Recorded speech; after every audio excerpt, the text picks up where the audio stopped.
کوئی ایسا گلٹ، کوئی ایسی بات جس پہ کانشیس جو ہے جسے کہتے ہیں نا کچوکے لگاتا رہتا ہو کہ آصف بخاری یہ زندگی میں غلط ہوا تھا مجھ سے؟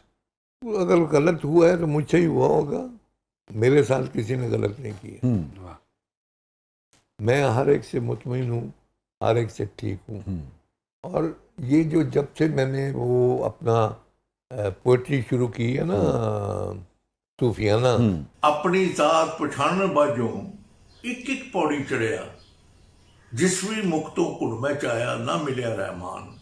یہ اس کا نتیجہ ہے کہ بابا بلے شاہ کا جو مرشد کا رول میں نے کیا تھا.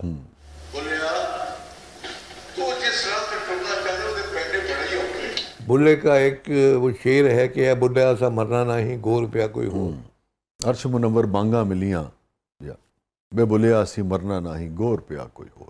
یہ مجھے مطلب لڑ گیا تو نہیں کہنا چاہیے، مطلب کہ اس نے مجھے پریشان کر دیا کہ جب مرنا بھی ہے اور گور میں بھی پڑنا ہے تو بابا یہ کیوں کہہ رہا ہے کہ نہ اسی مرنا ہے نہ اسی گور پہنا ہے.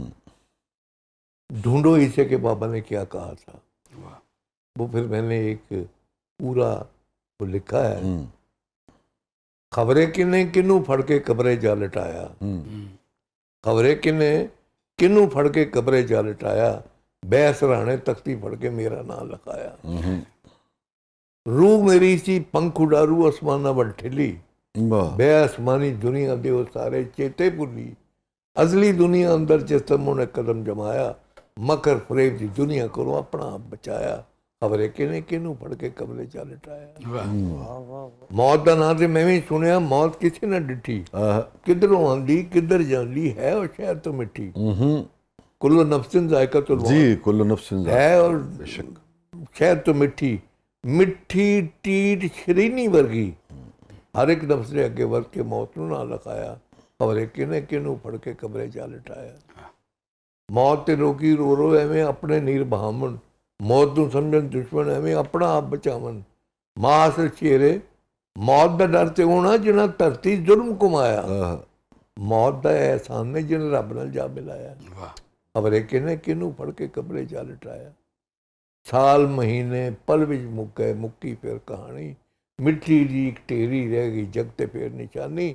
مٹی اندر رل کے یہ راز سمجھ چایا، مٹی اندر رل میں لوکاں مٹی نو دفنایا، خبریں کنے کنوں پھڑ کے قبرے جا لٹایا.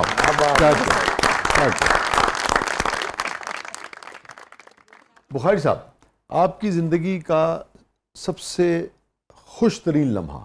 ہیپیسٹ مومنٹ کافی آئے، فلم انڈسٹری میں بھی میں نے کام کیا ہے، اور آغا سلطان رائی مرحوم کا باپ کا رول میں نے بہت کیا ہے. بلکہ ایک مجھے یاد ہے کہ ایک فلم میں وہ تھی تو اس میں بگ شگ لگا کے شیروانی پہن کے پستول گلے میں لٹکا کے میں بیٹھا ہوا ہوں، تو اتنے میں وہ گھوڑے کے اوپر ہی بیٹھ کے رائی صاحب جو ہیں وہ آ جاتے ہیں. میں اتنا پوچھنے کا چور ہوا ہوں، میں کہ پتر کتنے گیا سے؟ ابا میں یاراں نو میں اپنے آپ نو لوکاں دے تانے تو بچان لے گیا تھا، اگوں سٹ کھا کے آ گیا. بخاری صاحب تہاڈا ایکسپریشن گیا، دس ابا میری منگ کون ہے؟ بخاری صاحب تہاڈا ایک چھوٹ گیا، اے ابا جے تو مطلب نہ کیتا تو تونا دے جانی ہے نہیں. اور جسے بالکل اتنے چڑھا ہے نا، میں کہ پتر میں ہاں تیری ماں.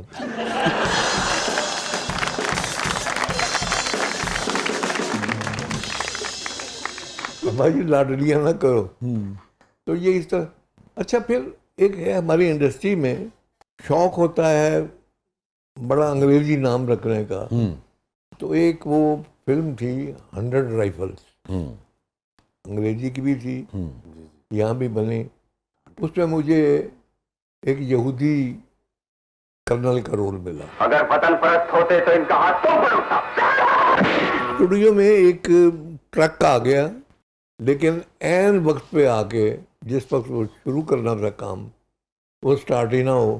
انہوں نے کہا جی کوئی گل نہیں، پیچھے جنہیں اٹیک کرنا ہے رات میں جا کے وہ دھکا مار کے فریم ان کر دے گی ٹرک میں. اب میں آگے بیٹھا ہوں تو اب جو ساؤنڈ پیدا ہوئی ہے نا، میں آپ کو ساؤنڈ سناؤں گا. وہ لائٹڈ کلیپ ٹکا.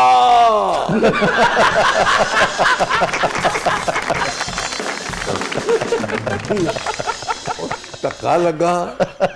روکو جی. میں جو اترن لگا نا تو میری وہ جڑی کراس بیلٹ سی وہ تو پھڑ کے میں کسی نے کھینچ لیا پیچھے. تو میں چھڑو کے اپنے آپ نو ہویا کی سی کہ پچھوں سیٹ پٹ ہی سی تو وہ سپرنگ نکلے سن اور سپرنگ جہاں نا وہ میری پھنس گیا. وہ پھنس لہٰذا دوبارہ ہوا چنگا بھلا سارا مٹیریل آئے گا. میں مٹیریل کی لائے گا. وہ پھر اتنے رکھ کے پھر دوبارہ جناب یہی ہوا کہ light camera working clip tikka.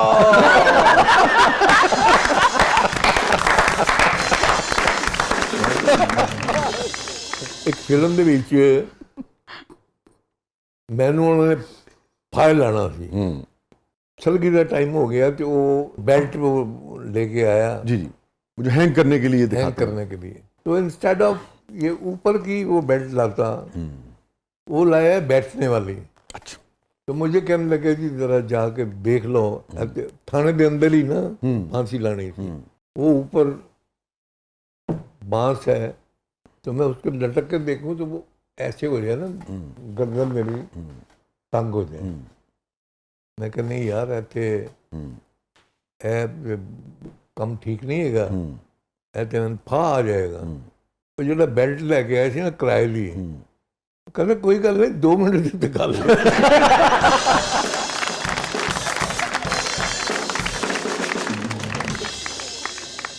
اجلال any regret any guilt in life؟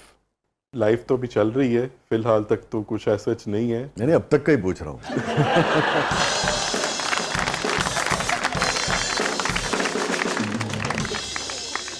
بھائی صاحب سب سے یادگار لمحہ آپ کی زندگی کا؟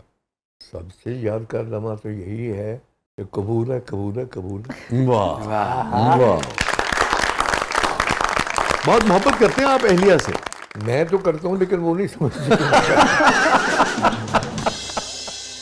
بھائی صاحب لائف پارٹنرز کیوں نہیں مانتے کہ دوسرا اس سے محبت کرتا ہے کہتا بھی ہو کیوں نہیں مانتے؟ اس لیے نہیں مانتی کہ ان کا معیار محبت کا اور ہے مردوں کا محبت کا معیار کچھ اور. ٹھیک ہے. اب یہ ساری زندگی کا آپ کا تجربہ اور مشاہدہ کیا کہتا ہے ان کا معیار کیا ہے جس کو ہم کسی طرح سے اچیو کر لیں؟ کو تو آج تک میں نہیں پا سکا.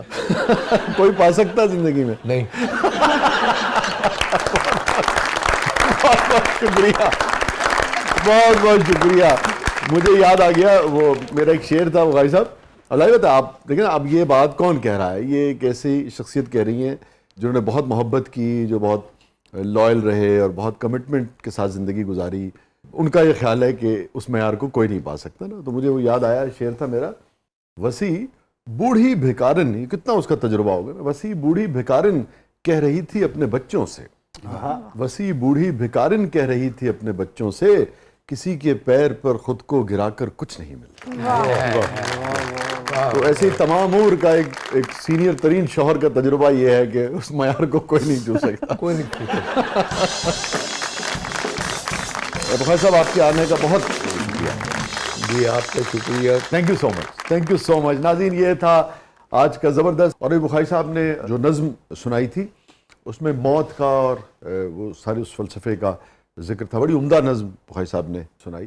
تو قرآن کی ایک آیت ہے جس کا مفہوم ہے کہ موت بے ہوشی کا ایک عرصہ ہے. یہیں سے مستعار لے کر اس کی خوشبو سے کچھ شعر کہے تھے جو کہ دوسرے شعر میں آتے ہیں. دونوں شعر میں آپ کی خدمت میں پیش کرتا ہوں. یہ دوسرے شعر میں اس کا تذکرہ ہے. تم نہیں سمجھے تھے سمجھانے پر تم نہیں سمجھے تھے سمجھانے پر رو اب بیٹھ کے ویرانے پر. تم نہیں سمجھے تھے سمجھانے پر رو اب بیٹھ کے ویرانے پر. موت ایک عرصہ بے ہوشی ہے موت ایک عرصہ بے ہوشی ہے ہوش اڑ جائیں گے ہوش آنے پر. فیڈ بیک سے ہمیں آگاہ کیجیے گا. اجازت دیجیے. اللہ حافظ.